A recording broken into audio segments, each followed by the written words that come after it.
It's 1921. A small contingent of Armenian saints in Turkey struggle to flee the violence aimed at them following World War I. With faith and the fasting of church members in Utah, these brave souls escape to Syria. Across the ocean in Canada, the saints build a temple on a hill in Cardston. In both circumstances, sincere offerings of beauty lift the church. These diverse stories are next in Chapter 15, No Greater Reward. This is Saints, Volume 3, the podcast. Welcome to the Saints Podcast. I'm Shaylin Back. And I'm James Perry. Joining us today is Emily Utt, a curator in the Church History Department, and James Goldberg, a writer and historian. Thank you both for joining us today. We're so excited to have you both on the podcast.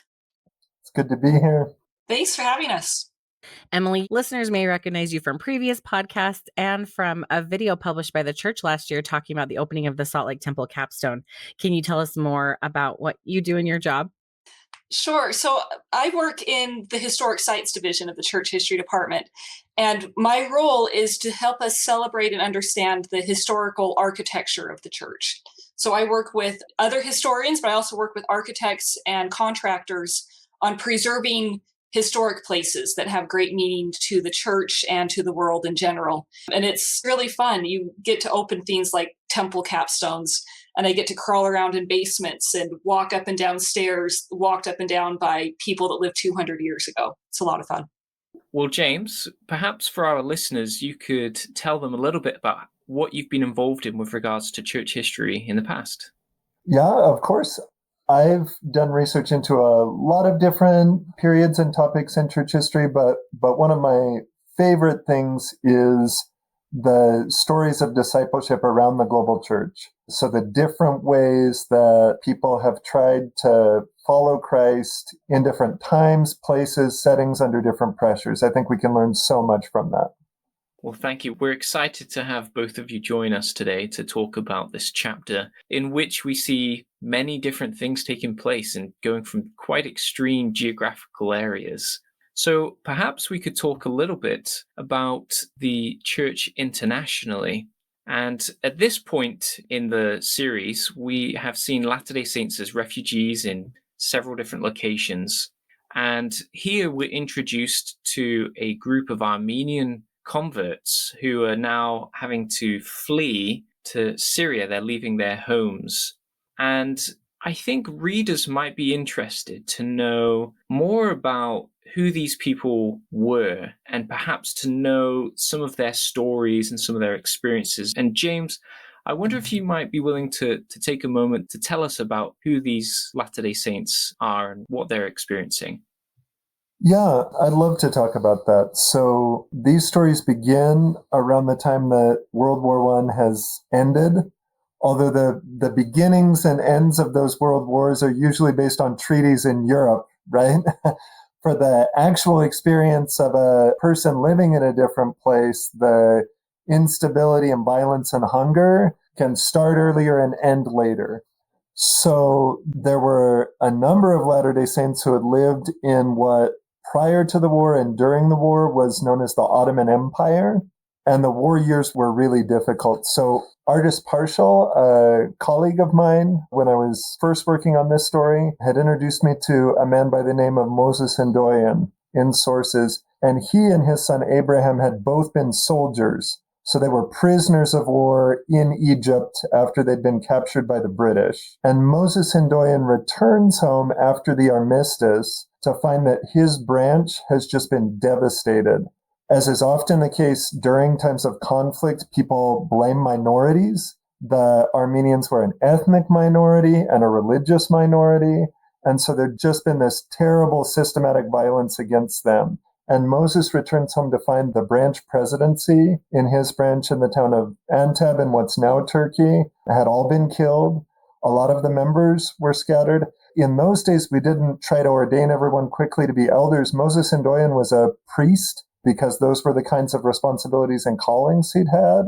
And as a priest, it sort of fell to him to gather people as he was able and see what he could find. One of those members who he found when he returned. Her name was Yerenikidikian. And her story had been that she'd been young and newly married. She and her husband were taken out to the desert as one of these campaigns of rounding up Armenians. Her husband was shot and killed. And for several years, she'd been in forced labor, looking for a way to escape, finally got home and wasn't able to find family members yet. And so really the church was the first family she was reunited with. So when you read in Saints about these Armenian saints needing to move, just know that they've come from years of violence that's affecting them in different ways individually and also affecting their whole networks, friends, family, relationships. That's all changed. And another issue is just physical hunger. There's an account from the time that members are gathering leaves from trees to eat because that's kind of the food they can find. So it's a really extreme situation they're in. It's such an extreme situation, and we really appreciate this greater context than Saints is able to give. James, could you give us some more background on how the church came to be in this area originally? Yeah, so the church by this time had been there for quite a long time. The first contact with missionaries came in 1884. There was a man who in records is just known as Mr. Vartugian, who sent letters to missionaries from Istanbul asking them to come. I think a lot of times we think of missionaries going out and opening out different countries. In most cases, that's the second step. The first step was someone who was already there, developing an interest in the church, or maybe having encountered the church in a different place, sending a request. And it's the same in the Ottoman Empire. By the early 1900s, there were 4 large branches. Most of those converts were ethnic Armenians. So they'd speak the Armenian language, although a lot of them spoke Turkish as well. The copies of the Book of Mormon that they were reading from were Turkish, but in the Armenian alphabet, because that was sort of the best way to split the difference. Many of them had previously been members of the Armenian Apostolic Church, which is one of the oldest Christian churches in the world. Others had been Protestants. So they were an important part of the church in that part of the world. There were other groups. There were some Germans living in Haifa, in what's now Israel, who had joined the church. There were some Arabic speakers. There was some interest from Muslims, but in that social and political climate, it was complicated to convert that way. So the members of the church mostly came from these Christian backgrounds. Can I jump in something there? Since there is actually a temple connection here. An Armenian family living in Antab in the 1890s donated a rug to the Salt Lake Temple that was put in a suitcase of one of the missionaries and brought back to Utah, and was eventually placed in the First Presidency's council room at the Salt Lake Temple. So every apostle who walked into that room from the 1890s until it was probably removed in the 40s or 50s walked on a rug that had been donated by one of these early converts to the church from this Armenian group. And so there's this legacy here. It's not just this little group of ragtag people. These are people that are kind of central to the story of the church in these years and are known to people in Salt Lake as being faithful, stalwart members of the church. And these rugs are really beautiful. There were a lot of talented weavers in the branches there. And a lot of times they would put their own artistic vision into things as well. So you'll see Latter-day Saint scenes on some of the rugs that have survived from them, that they'll maybe depict covered wagons and the pioneer exodus and those things. Those stories meant a lot to them. That's so neat. What a meaningful connection. I really love that. My first introduction to the Armenian saints came quite a few years ago now, when I came across Armenian Latter-day Saints who, before and around this time of difficulty that they're experiencing, came through London on their way over to the United States and found these great photographs of Armenian saints stood with some of these missionaries serving in the British mission. And they really are these incredibly faithful souls who have, despite losing their homes, despite losing some of their possessions, they retain their faith and they're willing to leave the region that they have all these connections to go to this foreign land. And part of that ongoing gathering, they have an important story to tell. I think that's a familiar thing for the church in a lot of places. I know my mission was in the former East Germany, and I served in a city called Gera, and they joked there were 3 Gera branches, one in Gera, one in West Germany of people who had moved over to that side of the country, and another one in the United States. And the one in Gera was the smallest of the three. And in the same way, I think these Armenian saints, there were the branches there, but yeah, there were a lot of Armenian members in Europe who had moved, and then many in the United States, in Utah, who'd gathered with the saints there. And they're an important part of the story. I'd mentioned earlier that Moses Hindoyan comes home after the war to find this chaos and these problems, and he's just trying to keep the saints together. Well, part of what they do is send letters to those saints. There's a sister in Utah named Esther Plaugian, and they write to her in particular and explain what's going on. And so you have an interesting thing where at the same time, the saints in Anteb are holding this 8-day fast for deliverance, and saints in Utah and the surrounding areas are holding a fast for the Armenian saints and then donating things that can be sent over to help them as the mission gets reestablished. So definitely in the church now, we see those connections where people in one place, as we migrate, we connect to each other. We're brothers and sisters in the gospel. And that was true 100 years ago, every bit as much. Yeah. I think another thing to highlight is that sometimes we have to, and we're warned about this all the time, but assuming we hear of somewhere like Syria or Lebanon or some of these far off places where how could the church have been there? But they actually have this rich history of sacrifice, of members living the gospel and missionaries serving in some of these places. And I think when it comes to saints as a publication, hopefully that will help educate our readers to know not just the North American history of the church, but the whole rich tapestry of church history that extends to every inch of the globe. Yeah, the same way these saints in Anteb and later Aleppo were weavers, were weaving together all kinds of stories. And they took Utah pioneer stories and felt some ownership to them. I think for me, their example as refugees is another really important layer to that pioneer story that unites us all. Absolutely. And you shared a little bit about their journey. What happened to these saints who made it in Syria? James, we would love to hear from you about that. Right. So the saints had been fasting for deliverance. They'd written these letters, and the church then reestablishes the mission. The mission had been closed. So the first thing the mission president goes to do is figure out, how do we take care of things? And borders were still changing. So you end up with a period where people in Anteb are worried that as the border changes, that it's going to be dangerous to continue to live there. So they're looking to move south into Syria, which was French controlled at the time. It's not a long journey, but the road was dangerous. Actually, Joseph Booth, who was the mission president, said at the time that the French warned him not to go to Anteb if he wanted to live. Who knows what was going to happen on that road? But he felt like this was what he was called to do. So he went to meet with the saints there. Another obstacle, which is really familiar for a lot of refugees today, was just getting the permission to go. So even though the journey was only about 80 miles, they had to go lobby for passports to leave. And they wanted to go together. They didn't want to go alone. So they were requesting 50 passports, which was quite a lot at the time. But something about their faith, their persistence, their insistence that they go together was able to impress the officials, and they were able to get those passports. And actually, it's interesting, we've got photos from their exodus, and it's in these covered wagons, right? They went as a group, and the only difference is you can maybe see camels as well as the horses that you might have seen in the United States as part of those images. But it's very much a pioneer sort of journey that meant a lot to them. And then Aleppo had been one of the branches, so there were members there waiting to welcome them. Initially, a lot of the refugees moved all into two different places together. There were two places where they found places to stay.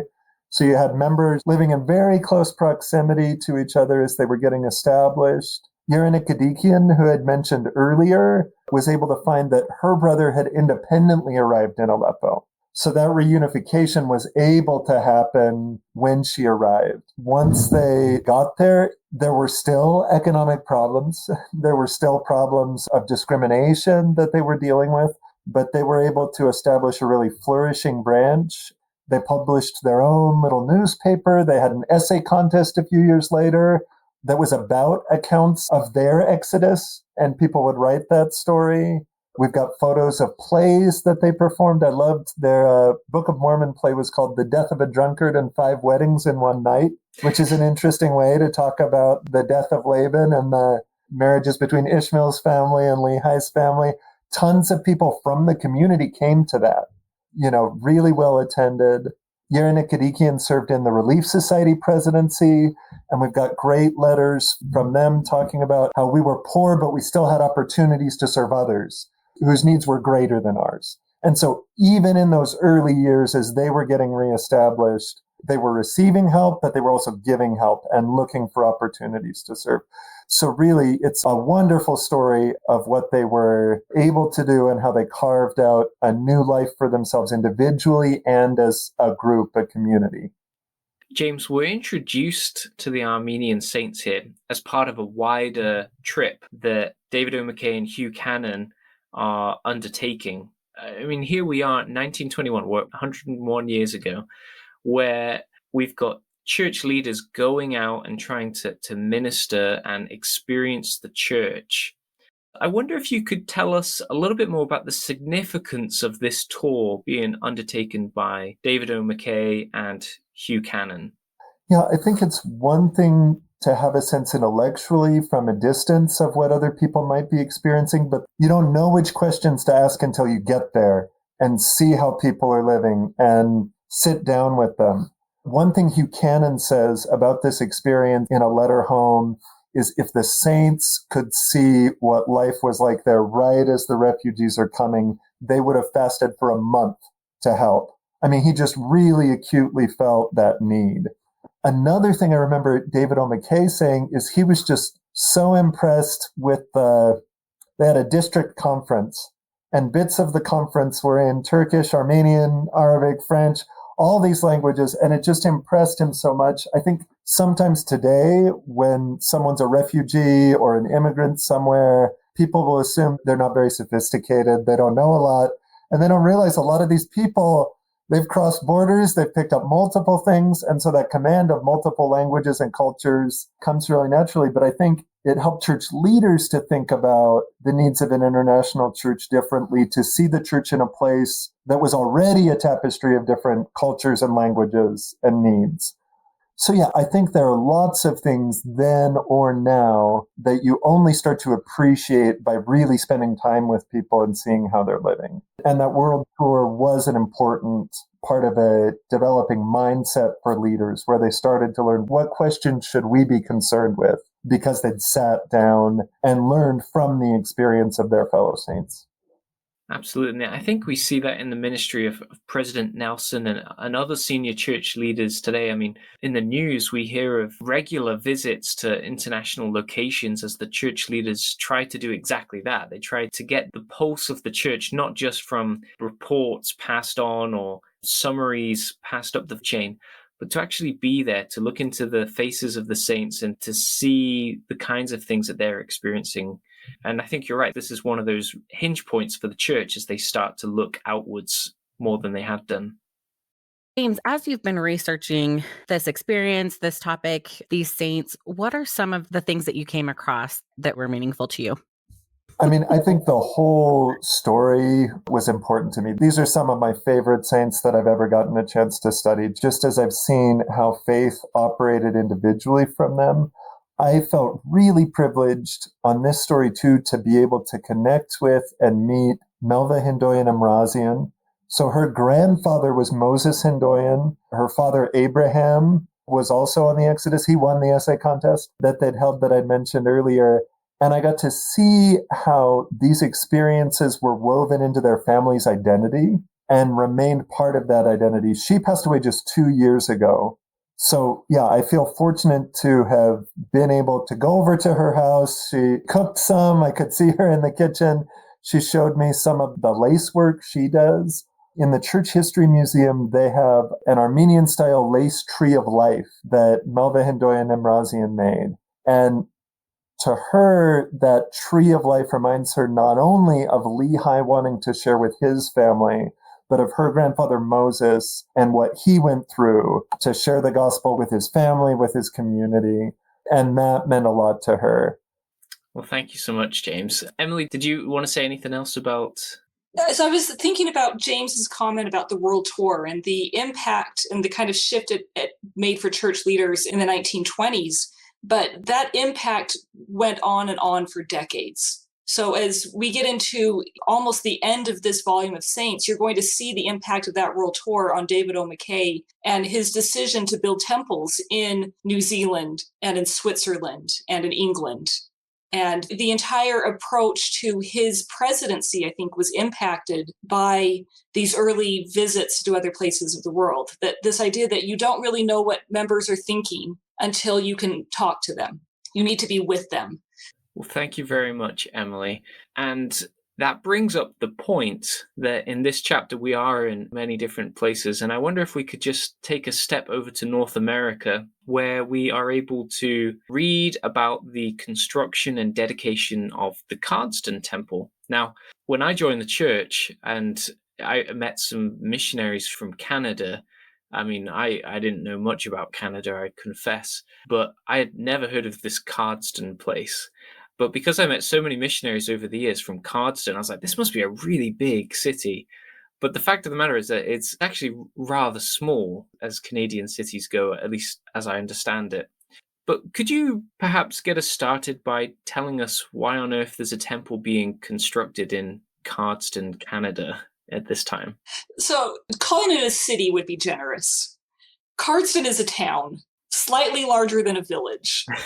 Latter-day Saints moved to southern Canada, Alberta area, really starting in the 1880s in an effort to not only expand the borders of Zion, but also an attempt to be able to practice polygamy. As the US law made it more and more difficult to practice polygamy, the idea was we will send members of the church to Canada and to Mexico, where they could practice this part of our faith a little more freely, where the laws don't prohibit it. And so there were these huge congregations of very faithful Latter-day Saints living in southern Canada. And in the early 20th century, the nearest temple was in Utah. That is almost impossible to get to. You're going to spend days, weeks trying to get to Utah to be able to go to the temple. And so the idea was not only to build a temple in Canada, but to build one in Hawaii, because you had these very faithful saints who had been there for decades, who wanted access to those blessings.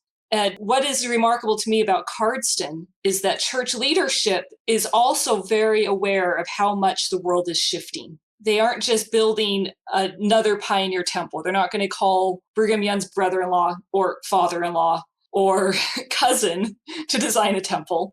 They are realizing that the world has changed. Architecture in the United States had changed dramatically. You can now go to architecture school and learn how to do this professionally. And so in Cardston, church leadership sponsored a competition, and they invited 14 different architects to submit their very best designs.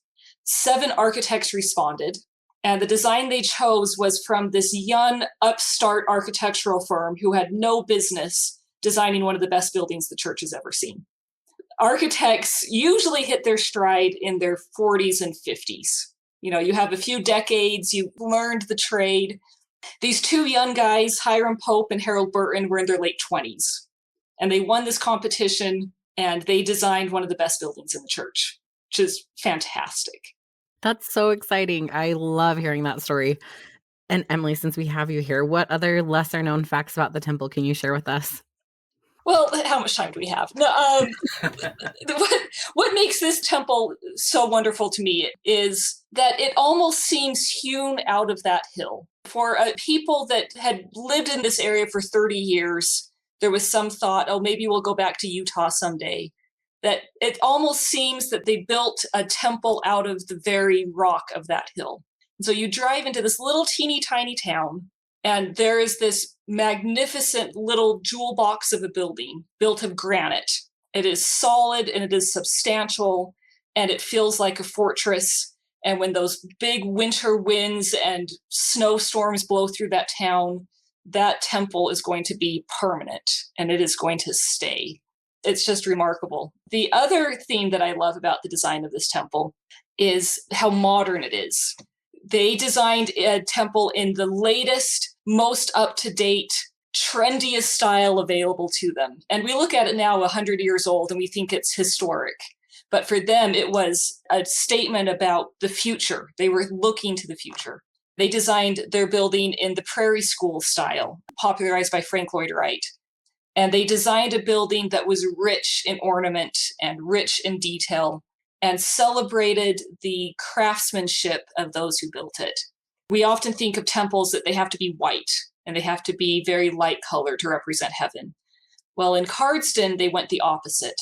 They said color and the richness of material will evoke the ideas of heaven. So as you move through the Cardston Temple, the woodwork gets richer and darker. It's oak when you're in the main lobby space. It is mahogany in the celestial room, and it is walnut in the ceiling rooms. So it is this rich, dark, very earthy building, reminding you of the beauty of God's creation while you're in a temple. I could go on for a while more. Let me tell you one more story. There's another detail in this temple that I love. This temple is known for its murals by some of the very best muralists that the church had to offer in the early 20th century. And I actually just learned recently that one of the muralists was assisted by a woman named Florence Christensen. And if my research holds, she is probably the first woman to be actively involved in temple design and construction. And so if you go to Cardston, you see one of the first attempts by women to be really involved in the design, which I love. But one of my favorite murals in this temple is in the terrestrial room, what we call the veil room. And in this room is where you prepared to symbolically meet God. And in that room and in all of our lives, there is this tension. Am I worthy? Am I the person that I should be to be able to be in the presence of God? And the artist in that room decided to paint scenes of Christ's atonement and of Christ at the tomb resurrected. So in that moment of highest tension, will I make it? Am I worthy of God's love? You have an image of Christ and Mary at the tomb. And Christ is saying, I have died for you. I have been resurrected for you. And you will make it. Because if you follow me, if you follow my gospel, you will be able to be with the presence of God. And I love that visual reminder when I am in that room, that no matter how unworthy I think I am, Christ has covered for me. Well, what a temple. Thank you, Emily. So, James Perry, I know you haven't heard about Cardston, but my grandpa's from that area. He lived in what's now literally a ghost town, just 20 miles southeast. But I wish he was still alive because he wasn't a member of the church at this time, but he would have been around when this temple was being built. And I would love to ask him what he and his family thought about this building. But Emily, do we know anything about how the temple was received by non-Latter-day Saint residents? This temple was almost universally loved because of really the impact it was having on this town. These are very small farming communities. And so to have an organization that is so invested in their town that they are going to spend hundreds of thousands of dollars, they are going to basically hire anybody who works in construction. So this construction of this temple in some ways helped save the economy of these towns. Everybody in this area knows about the building. They know they're working on the building. And so it's going to have a big impact. People are going to be very positive about it. James, there are so many different stories in each of these chapters, and I wondered if there are any lines that could be drawn between the two that we've talked about today, the Cardston Temple and the Armenian Saints. I definitely feel like there are. It's interesting to me how both of these stories come from groups and populations that we might think of them as isolated today, right? If you see people who are refugees or who live in a rural area way out of the way of everything, these aren't the kinds of populations people naturally associate with great art. And yet, there's that longing there in both places to bring something beautiful to the Lord, to weave it into their worship. And so whether it's the Armenian saints sending gifts for display in Salt Lake Temple, or the saints in Cardston really making the most of this beautiful temple space in their own town that you otherwise wouldn't expect just in a small community. So I think there's a lesson for us today that there's a spiritual power in seeking beauty and making that part of our worship, and to just have our eyes open to those types of spiritual gifts wherever they come from. Well, thank you both so much for joining us today. It's been a pleasure having you on the podcast and to just enjoy all of these extra insights and stories you've shared with us. So once again, thank you so much. Thank you for listening to this week's episode. We hope you enjoyed it. We hope you took away some new insights into this volume. And we would love to hear your thoughts, opinions, questions, and insights from this chapter of Saints. And you can email saintspodcast@churchofjesuschrist.org. It would be great to hear from you.